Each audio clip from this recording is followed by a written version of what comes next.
आइए सभी नगर और क्षेत्र के संभ्रांत विद्वद्गण, भक्तवृंद, माताएं, बहनों और छोटे छोटे बालकों, आज प्रथम दिन श्रीमद् भागवत कथा का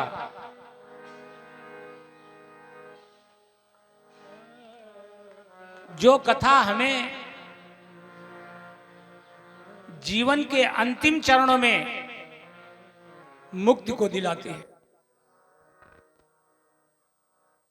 ये तो हमारी एक भावना है कि हम जीवन के अंतिम चरणों में मोक्ष की कामना करते हैं, लेकिन ये कथा जीवन मुक्त भी करती है। जीवन के अंतिम चरण नहीं, जीवन में ही मुक्त कर देती है, क्योंकि इस कथा में ज्ञान, भक्ति और वैराग्य की कथा है। तो जब ज्ञान होगा, भक्ति होगी, वैराग्य होगा, तो फिर तुम्हें जीवन में आवश्यकता किस वस्तु की रह जाएगी। इसलिए ये जीवन में ही मुक्त कर देती है। जिसे भागवत की कथा प्राप्त हो गई वो जीवन में जीते ही परिवार के साथ गृहस्थ जीवन में भी मुक्त हो जाता है। इसलिए ये कथा इतनी अद्भुत कथा है, श्रीमद् भागवत की कथा, कि जीते जी और शरीर छोड़ने के बाद में दोनों तरह से मुक्त करती है। और यहां जहां एक शब्द भी भागवत कथा का हो जाता है तो कथा, वो स्थान तीर्थ बन जाता है। यत्र भागवती वार्ता, जहां भागवत की कथा की चर्चा होती है, सा भूमि तीर्थ रूपिणी, वो भूमि, वो पृथ्वी, वो जगह तीर्थ बन जाती है। तीर्थ कैसे बनते हैं? गंगा के किनारे कथाएं हुआ करती हैं, नैमिष क्षेत्र में तीर्थ में कथाएं हुआ करती हैं, कथाएं रची गई तो वो तीर्थ बन गया। और जिन जिन स्थानों पर अधिक से अधिक कथाएं होती हैं, धर्म होता है, मंदिर बनते हैं, नित्य पूजा होती है, वो सभी स्थान तीर्थ बन जाते हैं। और भागवत जहां होती है वो तो 100% तीर्थ बन जाती है। तो आज बड़े सौभाग्य का विषय है कि हम सब आप आज यहां आए। वर्षों से इंतजार था, वर्षों से प्रतीक्षा थी कि हमारे वकील साहब कथा करवाएंगे। जब कथा हुई तो बड़ी सर्दी होने लगी, तो कई लोगों ने कहा कि भाई गुरुजी कथा तो बड़े सर्दी में आपने कर दी, कैसे सुनी जाएगी कथा। देखो, ये तो आपका कहना ठीक है, मानवीय जीवन की ये बातें अच्छी हैं, लेकिन जब आध्यात्मिक जीवन में व्यक्ति प्रवेश करता है तो इनका कोई अस्तित्व नहीं रह जाता है, सर्दी, गर्मी और बरसात का। क्यों?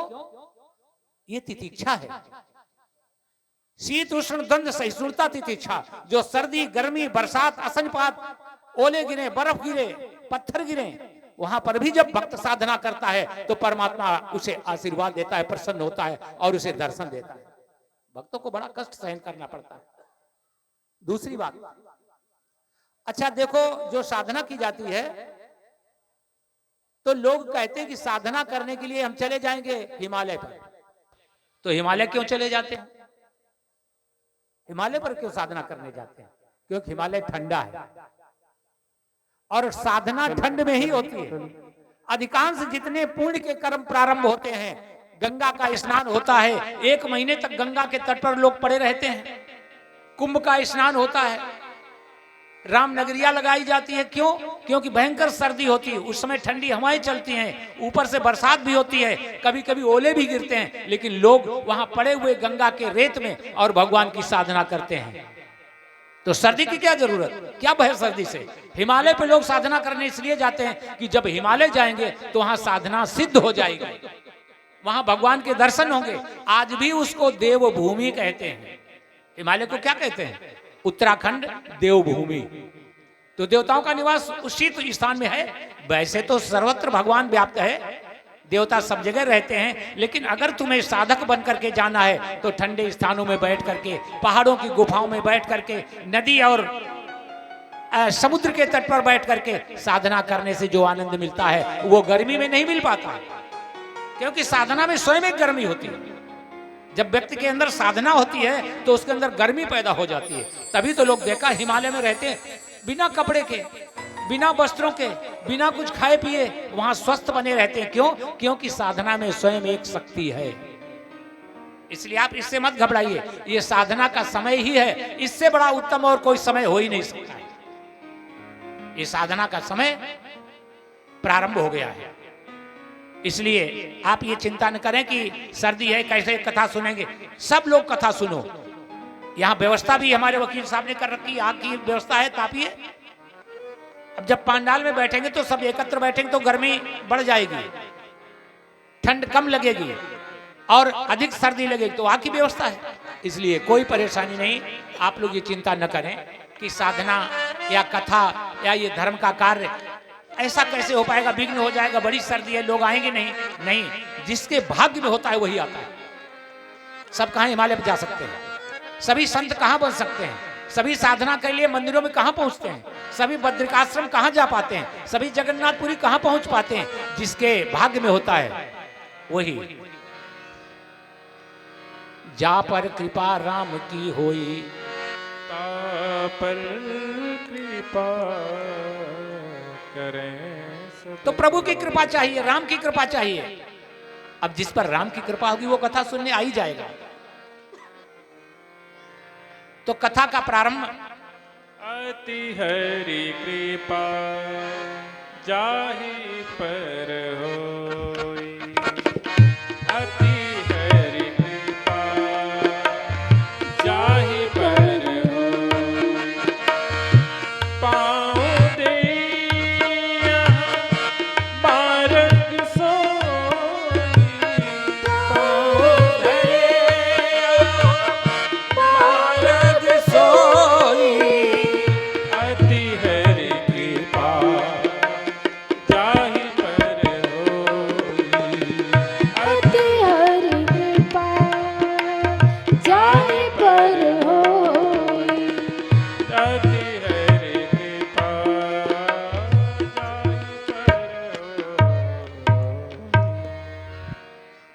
थोड़ी कृपा नहीं, अति कृपा की जब अति हो जाती है तब ये मार्ग मिल पाता है। साधारण रूप से ये ऐसे तो लोग कहते हैं मैं बहुत पूजा करता हूँ, हम बड़ी पूजा करते, मैं सफल नहीं होता हूँ। नहीं, अति कृपा जब प्रभु की होगी तभी भगवत प्राप्ति होगी, और तभी ये कथा का, सत्संग का, ये मान सरोवर, ये समुद्र, ये गंगा की ज्ञान की धारा बहेगी, तभी आप उसमें प्रवेश कर पाएंगे। तो एक तो कृपा की जरूरत है, भगवान की कृपा की जरूरत है। और ये भागवत में देखो, परमात्मा की प्राप्ति एक उद्देश्य हमने बना लिया कि भागवत से भगवान मिल जाता है। ऐसा नहीं है, भागवत से भगवान ही नहीं मिलता है, भागवत से सब कुछ मिलता है। यम यम चिंतयते कामम तम तम प्राप्नोति निश्चितम। जिस जिस वस्तु की व्यवस्था या इच्छा करोगे वो सारी चीजें तुम्हें प्राप्त हो जाएगी। ये भागवत की कृपा है। यम यम चिंतयते, जो जो चिंतन करोगे कि मुझे ये मिल जाए, मुझे वो मिल जाए, मेरी ये कामना पूरी हो जाए, तो सारी कामनाएं यम यम चिंतयते, जो कुछ भी कामना करोगे, जो कुछ मांगोगे, वो सब कुछ तम तम प्राप्नोति निश्चितम, वो सारी चीजें तुम्हें प्राप्त हो जाएंगी। विश्वास करो, भगवान पर विश्वास करो। अगर विश्वास नहीं तो दवा खाते हो लेकिन वो फायदा नहीं करती। क्यों? विश्वास नहीं। दवा खाई, फायदा नहीं करेगी। तो वास्तव में दवा तुम्हें फायदा करना चाहिए लेकिन फायदा नहीं करती, उतना लाभ नहीं हो पाता है। इसलिए विश्वास करो। क्यों? यद इहास्त्री, यद इहास्त्री, जो यहां है वो कहीं नहीं है। यन्नेहास्ति न को कुत्रचित, जो यहां है वो संसार में कहीं नहीं है। यदि यहाँ से तद अन्यत्र यन्नेहास्ति कुत्रचित, जो यहाँ है वही सब कुछ संसार में है। भागवत में जो कुछ है, जो कुछ है भागवत में, और तुम जो संसार में देख रहे हो वो सब भागवत में है। किसी प्रकार के जीव की चर्चा करो, किसी प्रकार की यौन की चर्चा करो, 84 लाख योनियां लेकर के जड़ जंगम चेतन अचेतन जो कुछ है सब भागवत में है, और यही सब संसार में है। और अगर यहां नहीं है तो फिर दुनिया में कहीं नहीं है। यदि यहाँ अस्ति तद अन्यत्र यन्नेहात्रि न कुत्रचित्, अगर यहां नहीं है तो फिर कहीं नहीं मिलेगा।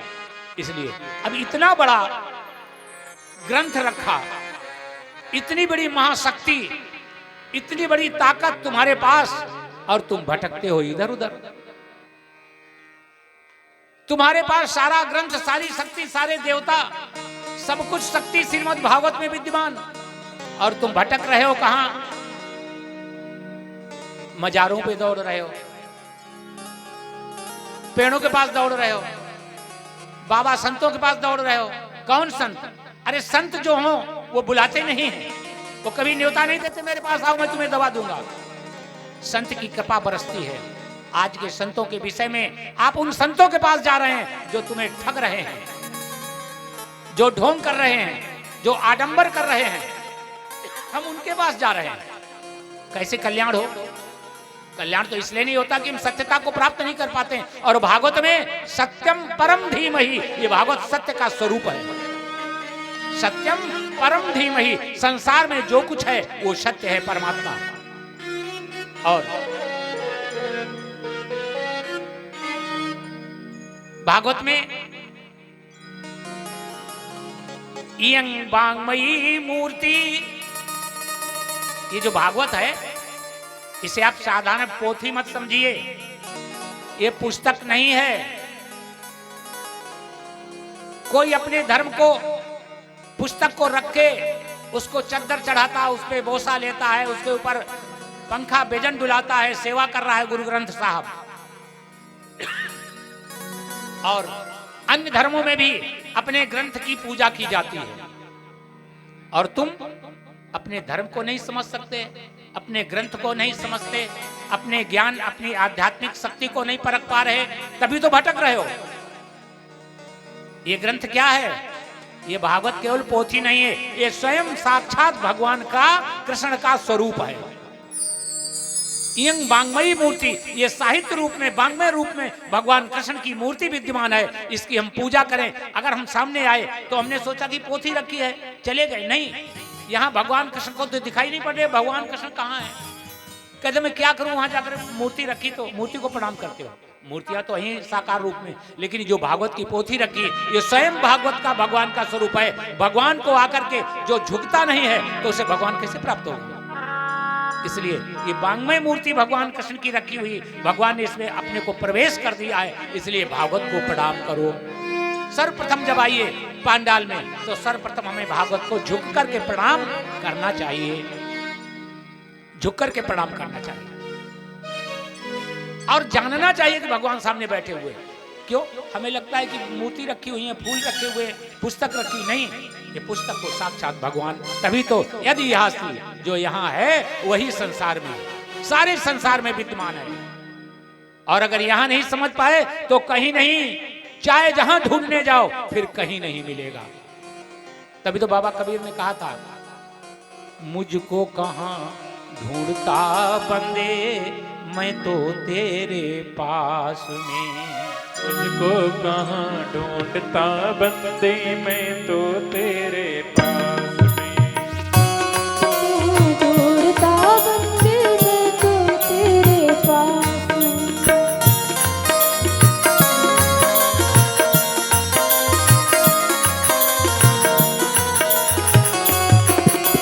मुझको कहाँ ढूंढता बंदे, मैं तो तेरे पास में।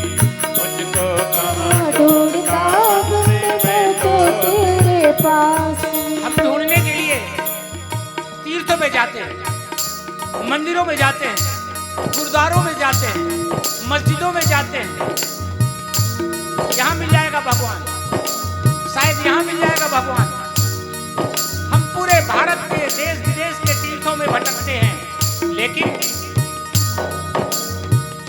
अपने अंदर उस परमात्मा को नहीं देखा, अपने अंदर उस परमात्मा को नहीं समझ पाए, सामने रखी पोथी में भगवान कृष्ण का रूप नहीं समझ पाए, तो भगवान कहाँ मिलेगा? कभी नहीं मिल पाएगा। क्यों? ना मंदिर में, ना मस्जिद में, ना मैं छुरा गड़ास में, मुझको कहाँ ढूंढता बंदे मैं तो तेरे पास में, मुझको कहाँ ढूंढता बंदे मैं तो तेरे पास में, मुझको कहाँ ढूंढता बंदे मैं तो तेरे पास में।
इसलिए भटकने की जरूरत नहीं है। अगर मन में न ढूंढ सको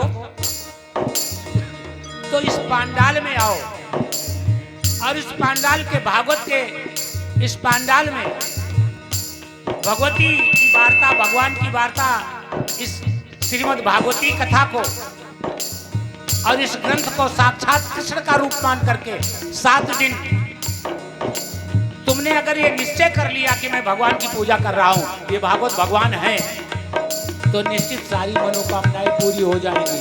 चला आ प्रभु की तू शरण में, चला आ प्रभु की तू शरण में, बदल जाएगी जिंदगानी, बदल जाएगी जिंदगानी, भटकता डोले काहे प्राणी, भटकता डोले काहे प्राणी, भटकता डोले काहे प्राणी, भटकता डोले काहे प्राणी, चले जाएगी तेरी जिंदगानी, संभल जाएगी जिंदगानी, भटकता डोले काहे प्राणी।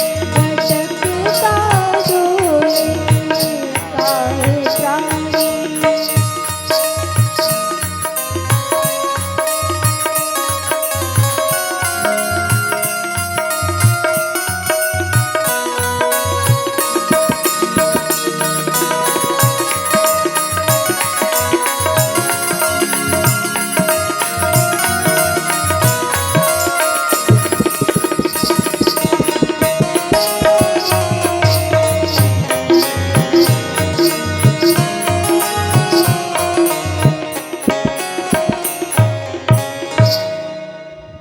कहने का तात्पर्य है कि भटकने की जरूरत नहीं है। अब आ गए हो पांडाल में तो आ जाइए, और यहाँ देखो भगवान की प्राप्ति कब होती है।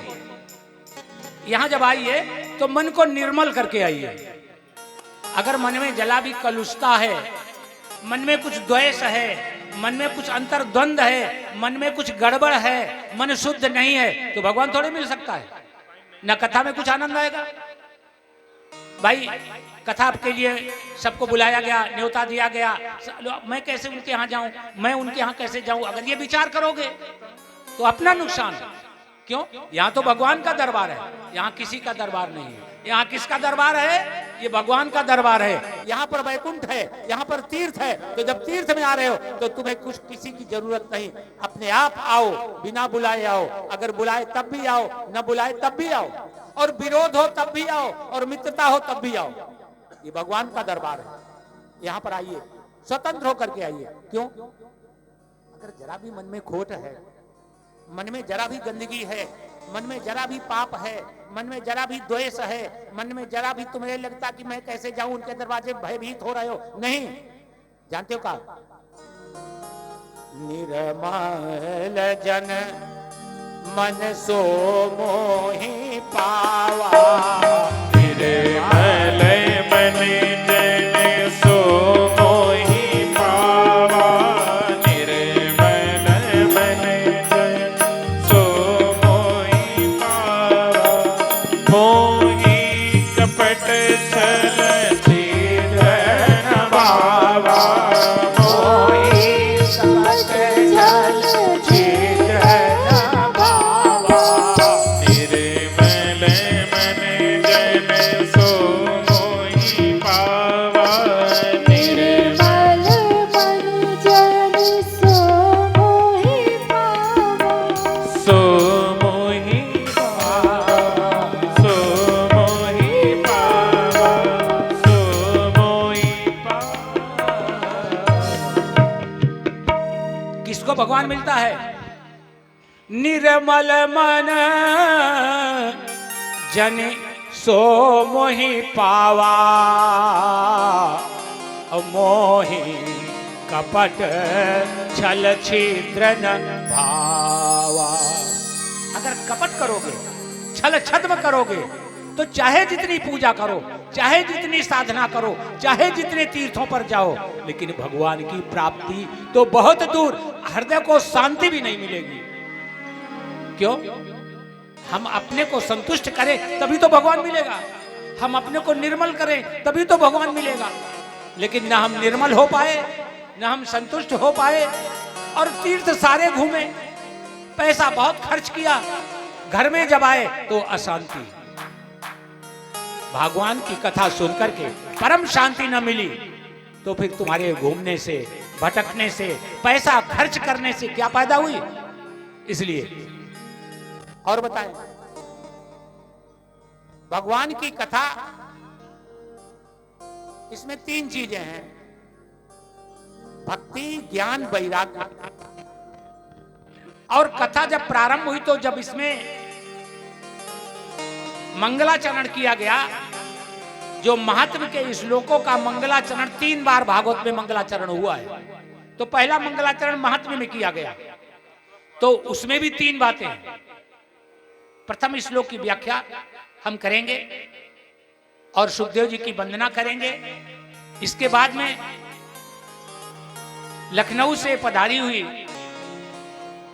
भक्तिमयी जी, जिन्होंने गंगा के तट पर 16 साल अन्न त्याग करके भयंकर साधना की, गायत्री के सैकड़ों पुरुष चरण किए, इतनी घनघोर साधना, ब्रह्मचर्य जीवन लेकर के आज भी वो साधना रत हैं। वो आपको कथा सुनाने के लिए आपके नगर में आई हुई है। भक्तिमयी, साध्वी भक्तिमयी जी जो यहाँ विराजमान हैं, थोड़ी देर में वो मंच पे आएंगी और परम जिनका स्वरूप तपोमय स्वरूप है, जिन्होंने भयंकर साधना की और